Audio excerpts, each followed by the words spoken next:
Once again, the Reverend Reporter for Soundboy for Life. We're here talking to my boy Brenton Harris, part of the Genesis crew. Yeah, man. The original Genesis crew. Original Genesis. And I want you to introduce yourself with your song name and who you used to run with back in the day, and how you guys used to do what you did when you did it. All right. Well, originally I started with my mate Gary Rana and Jeffrey. Rest in peace, Jeffrey. Yes, Jeff. Gary had a song, Bully Hi-Fi. That was the name of our song because that's Gary's nickname. Okay. And it was myself, Gary, and Jeffrey.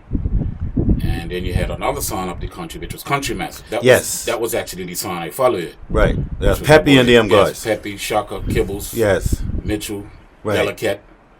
You know, when Peppy was making handmade speakers. Of course. You know what I mean? Yeah. Make his own boxes of just the good satchel with just the wires hanging out and all that. Oh, that deal kind of stuff. Right. And then it switched to Genesis. Well, we actually decided to come together. Uh-huh. Country Massive and Bully Hi-Fi. Uh-huh. And then other guys in the area had a song, Snake and Darren and those guys. So, you know, country's always country. I can't be arranged this way. Yeah, man. So we decided instead of just being this different entities, let's just become put one. It together. Yeah. You know, we decided to have a meeting and get together with everybody. Decided to becoming like a strong force. It was about 30 or 40 guys. Right. That was supporting, you know what I mean? Right. We had a meeting at my boy Noob's house, Russell Brinkman. Electrician. Yes, electrician, yeah. We came up with the song named Genesis. Genesis, a new beginning. Yes. Then we just took it from there. Mm-hmm. You know what I mean? We decided to have like a structure. Like Rick Hugh was our manager. Now, what year would that be? From what year to what year would that be? That would have been, I'm going to say, maybe mid to late 90s. Right. Mid to late 90s when we really got serious with, session of it. Because around that time, there was enough established songs like Magnum songs I looked up to, like Magnum Fools. Magnum was deadly. Still deadly to this day. Big up Magnum, my boy. You know what I mean? Jah Life was running things, Playboy. Dance was hot back then. Firestand, Rude Boy, the Foot Soldier one. That's right, Rude Boy. That's right. I mean? For the younger ones that don't know that. Yeah, man, for real, awesome. Yeah, awesome. Yes. Most in them respect my Princess Street family. You know that. Yeah, man. So, as far as you coming out to a dance right now, what it would take for you to come to a dance, actually went to one last week up on RA. Yeah. I like them old school dances. Right. They take you back. You know what I mean? Yeah. And I haven't been to too many of the dances like what they have done White Horse with like DJ Sheep and a lot of these newer guys. You know what I mean? No disrespect to them, I just haven't been. You know what I mean? But I heard are nice. Right. But I tend to more stick to the older ones because they bring back memories. Yeah, man. Like Playhouse, and there's actually one coming up this month on the 28th of March at RA. Yes. Playhouse Old School Reunion, and I'll certainly go over and I'll be there. Yeah, man. You know what I mean? All right, well, what was the format of Clash back when you was doing it? Not to say that it's kind of changed now, but when we guys first started, when we came out, in all honesty, we were sort of angry because we couldn't get a play nowhere. Right. So we wanted to war. Right. You know what I mean? And you became the war song, truly. Because we concentrated on getting dub plates and going to war.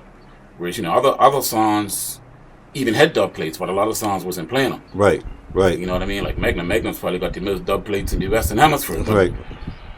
But Magnum wasn't really playing a lot of dub plates, Spanish time, saying, you know what I mean? But we guys came out, we wanted to get dub plates to take guys who want to let them know that Genesis was for real. We ain't skylarking. Right. We haven't held back. And it was a vibe where it's like we had a following in Bermuda. People knew that we was rough, but it was hard for us to get a play. You know what I mean? I remember we tried to get Playhouse for years. We couldn't get down there because Jah Life was controlling down there. Right. Now, we played down there in the off times that they didn't feel like playing. They'd call us because they knew we'd be there in a flash. Right. Just the example, the Stern Love dance. Remember that Stern Love Genesis downward bill? Yes. Jah Life was supposed to play with them that weekend. They came to us on the Monday axis if we play. The guys went around the neighborhood on the Tuesday, bumming money from everybody. I went to Jamaica on the Wednesday, and I came back on the Saturday with like 3 dub plates. You know what I mean? Once we got the word, we was ready to clash with no dub plates. Right. That's how like deep the guys was back then. Right. We just wanted to bust, but Clash was nice. It was nice, you know what I mean? Yeah, like songs, seemed like after that song stepped up. Yeah, man. Songs started buying dub, and you had different, the crowd following different songs. Yes. And it was vibes. Yes, You had nice. It was little arguments here and there, but it wasn't nothing too serious. Right. Nothing you couldn't take. You know what I mean? But Don, I miss them days. I really do. Yeah, if I didn't beat you in the dance, I'll beat you on my bike. Yeah. Simple as that. Simple as that. You know what I mean? But like that was like at one point, like Genesis was my whole life. Right. You know what I mean? Right. You guys took that so serious. Like it was like, you know what I mean? That's all we wanted to do was play music because I wasn't working then. It was hard, you know, trying to get a job. I was different jobs off and on. You know what I mean? And like so, a lot of my time was like just concentrating on Genesis. Yeah. I was just trying to listen to. I remember listening to session tapes, Stern Love, Kilimanjaro, Electro Force, and all that. The Soul Yeah, man. Saying, "Yo, we gotta go cut this guy." Like I remember bringing back dub plates, the Bounty Killer, man. He was called Bounty Hunter. You know what I'm saying? I got that inside on cassette tape. People know that he was Bounty Hunter. Right. Because Genesis was the first time to bring him to Bermuda. Right. You know what I'm saying? Same way with Cobra. Me and Jeffrey got Cobra in New York. Nobody had never heard of Mud Cobra. I went up to New York one time, checked Jeffrey. He was out there. He was telling about this guy, Mud Cobra, you gotta hear this guy, you gotta hear this guy. I remember we brought him back from Bermuda. We played him, people laughed at us. You know what I mean? He turned into a star. Right, look at that. Yeah. Come on. Big up Mud Cobra. Big up Mud Cobra. Big up Bounty Killer. Yeah, man. Bounty Killer. He was originally Bounty Hunter. Yeah, man. Yeah, man. Cassette tapes inside. And he was young singing. He and Andrew Doodles, Boom Down, you might know them boys. But stop it. Yeah, man. I say. Yeah, man. Trust me. I have to bring me the deep music, you know. Serious, man. Yeah, man. You know that deal. Yeah, man. But like I said, I still keep up. I listen to what's going on. Not too deep. You know what I mean? But more time, if I hear like a old school session coming out, I try and make it there if I can. You know what I mean? Especially now I live in St. George, so our earshot, so I hop in and skip away. Right. Like you, my neighbor. Well. You know what I mean? So, you know, I like them dances, you know what I mean? Because they bring back memories. And when you go to them dances, like you seeing certain people that you might not even remember their names, but you remember from way back then, and the first thing you do is give them a touch. Yeah, man. Or if you see your sister and give them a hug, and you look around everybody's just having a good time, like, and it's like, whoa, this is how it used to be way back then, like, you know what I mean? Yeah, man. Yeah, man. So I can appreciate that, yeah. All right, family. The Reverend Reporter, doing a little snippet, a little walk down memory lane with my friend, you know. But I want to say big up to everybody in the country that from way back when, from the mini songs, like I said, Bully High Five, the Snake and Dan and the crew, Shaka, original Country Massive.